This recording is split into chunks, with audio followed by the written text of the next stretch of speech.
ప్రపంచ వ్యాప్తంగా హిందూ మతానికి లేదా అదే హిందూ ధర్మానికి ఒక ప్రాధాన్యత పెరుగుతుందా అనే విషయం అయితే ఇప్పుడు చెప్పుకోవాలి. ఎందుకంటే ఇంతకుముందు హిందూ దేశంగా ఉండి లౌకిక రాజ్యంగా మారిన నేపాల్ ఏదైతే ఉందో తిరిగి హిందూ దేశంగా తనని ప్రకటించుకోవటానికి ఒక అన్ని పార్టీలు కూడా అక్కడ ఉన్న అన్ని పార్టీలు కూడా డిమాండ్ చేస్తున్నాయి. ఇది అక్కడ హిందూ మతం పూర్తి స్థాయిలో అంటే ఈ నేపాల్ పరిస్థితి చూసినట్టయితే అతిపెద్ద హిందూ దేశంగా అంటే ఆ నేపాల్లో ఉన్న హిందువులు 81.34% హిందువులే ఉంటారు.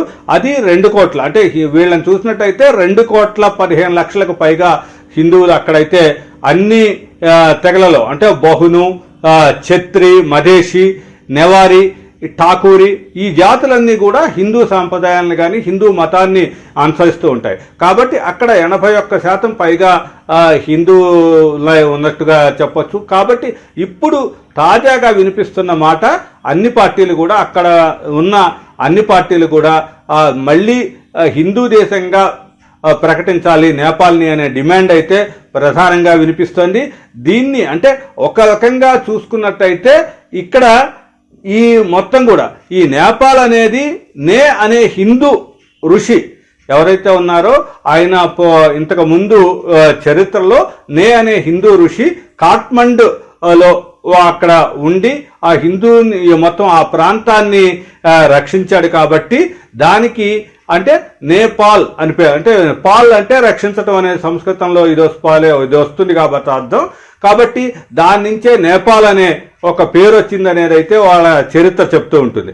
అయితే మొత్తం మీద అక్కడ తాజాగా చూసినట్టయితే అన్ని రాజకీయ పార్టీలు మొత్తం ఇప్పుడు అక్కడ ప్రధానంగా డిసిషన్ తీసుకునేటటువంటి మహాసమితి ఏదైతే ఉందో ఈ మహాసమితి ఈ సమావేశాల్లో హిందూ రాజ్యంగా ప్రకటించాలి అనే ప్రధానమైన తీర్మానాన్ని పెట్టడం జరిగింది. ఆ తీర్మానాన్ని ఈ మహాసమితి ఆమోదించటం కూడా ఇక్కడ ఒక విశేషంగా చెప్పాలి.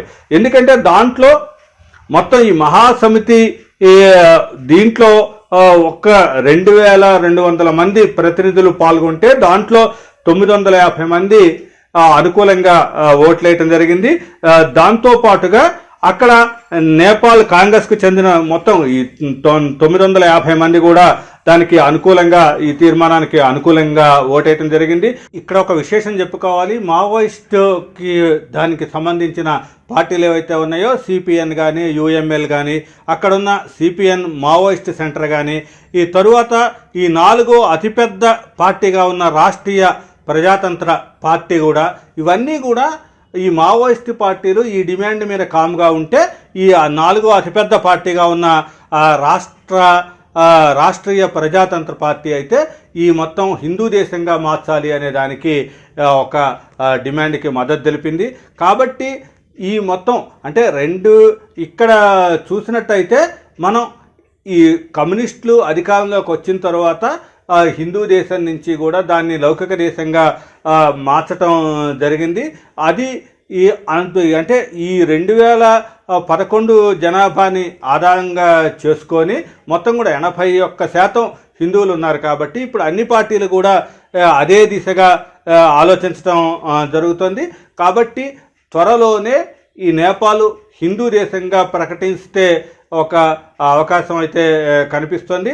దాంట్లో అంటే ఈ 2007లోనే పూర్తి స్థాయిలో లౌకిక రాజ్యంగా నేపాల్ని ప్రకటించడం జరిగింది. కాబట్టి 2008 తర్వాత అది మొత్తం లౌకిక రాజ్యంగానే లౌకిక దేశంగానే ఉంటుంది.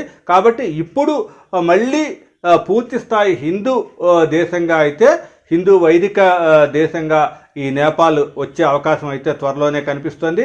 కాబట్టి ఈ ప్రపంచవ్యాప్తంగా హిందూ మతం యొక్క ప్రాధాన్యత అయితే పెరుగుతుందని అయితే దీని ద్వారా మనం చెప్పొచ్చు.